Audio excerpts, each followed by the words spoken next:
Hello!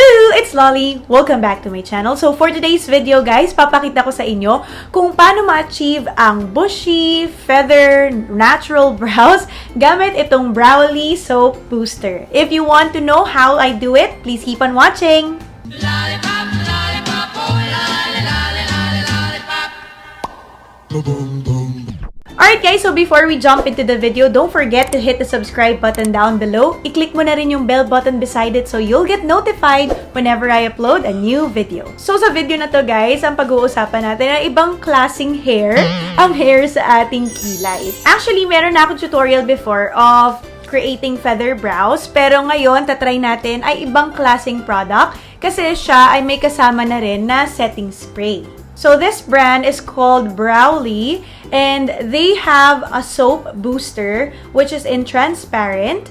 So this one comes with a mirror kaya mas madali mo na rin siyang magagamit. It also has a spoolie na pwede mo siyang i-bend para easier application sa kilay mo. And this one is my favorite part, the face spritz for all skin types, which is a setting spray, not just for your eyebrows, but also for the whole face. Iiwanan ko na lang sa description box below yung mga information about Browly para makita nyo rin yung website nila. Alright, so without further ado, let's go to the application! Ayan, so as you can see, ang kilay natin ay nakababa at malungkot siya. So, gagawin natin ngayon ay ang tinatawag natin na feather brows. And what we're going to use today is the brow soap from Browly. So, they call it the soap booster. Okay? So, itry muna natin siya sa isa to compare ang pagkakaiba nilang dalawa. Let's begin by spraying the spoolie with some face spritz. Now, get your spoolie and then brush it on the soap. So, makukuha nyo yung product dito sa brush. And then, tataas na natin ang ating kilay. Ito yung problem brow ko talaga kasi nakahiga yung nasa dulong part. Ito. So, sobrang helpful ng mga brow soap sa akin para itaas siya. So, what we could do is we press it a little bit para dumikit yung soap doon sa buhok or sa strands. Kasi feeling ko, mas nagtatagal siya kapag mas maraming product akong nilalagay. So, as you can see, ang laki ng pagkakaiba nila, diba? Nakataas na yung mga hair dito. So, ayusin ko lang siya dun sa desired style ko. I-tame mo rin yung mga nasa taas. Hindi ko kasi siya tinitrim. So, sobrang haba ng buhok. And then, what I do dito sa dulong part, dito sa part na to, tinatry ko na pagsamasamahin pa rin sila para malinis tignan. As well as sa baba. So, para silang pa ganun. Ganyan. Since ang dami kong bald spots dito sa kilay na part na to, lalagyan natin mamaya yan ng pomade. Nararamdaman ko na actually na nagda-dry up na siya dito sa part na to. And the problem is, kapag tuyo na siya, tapos ginalaw-galaw mo pa, nagkakaroon siya ng mga parang puti-puting na, mga powdery, ganun. Parang, ewan ko, parang mga libag. Pero puti. So guys, as you can see, comparing this side to this side, ayan, ayos na at pataas na yung kilay natin dito sa side na to. So, ayusin ko lang muna tong kabila and then I'll get back to you.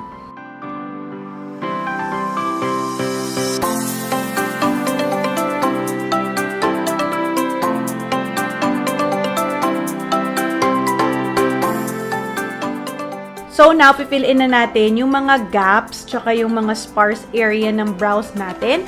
I'm going to be using this Elana Life-Proof Eyebrow Gel. And you're going to need an angled brush para mas madali mo siyang mailalagay. And matigas kasi siya kapag ganito yung brush mo. So, mas precise yung mga lines mo.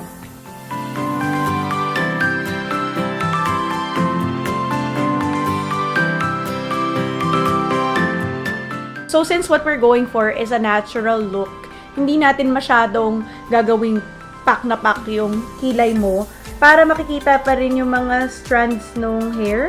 So, once you're satisfied with the look, you can use again the face spritz, and this time we're going to spray the whole face. parang nasa-set na rin niya yung buong face mo, hindi lang yung kilay. Sometimes, nilalagyan ko pa rin siya ng brow gel ko na may color para lang medyo mag-lighten up yung kilay ko. However, napansin ko na kapag pinapatungan ko siya noon, mas mabilis siyang bumabagsak. So, ite-testing muna natin ng siya lang at walang nakalagay na kahit ano pa. And tingnan natin kung gaano katagal siyang nakatirik na ganyan. So, I'll get back to you after a few hours.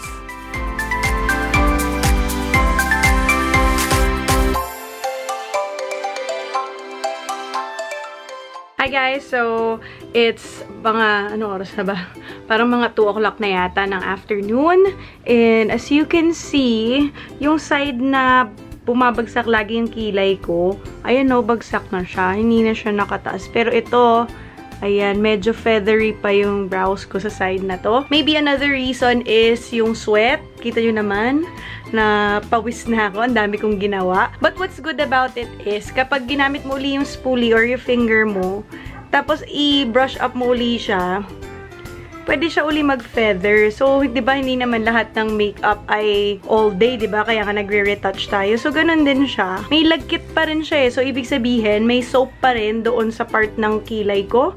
And, ayan, pag pin-rest down ko siyang ganyan, look! Oh, ka-feather siya uli. There you go. So far guys, okay ako doon sa Browly na soap kasi napapabilis niya yung paggawa ko ng kilay ko. Instead na drawingan ko siya ng lahat, ba-brush up ko na lang tapos lalagyan ko na lang yung mga sparse area ng pomade or eyebrow gel. Pero in fairness naman no, yung pagkapawis ko parang ang glowy tuloy ng skin ko. Anyway, that's it for this video. I hope you like it. If you have any questions or suggestions, please leave it in the comment box below and I'll see you next time. Don't forget, smile! There's always a reason to be happy. Bye!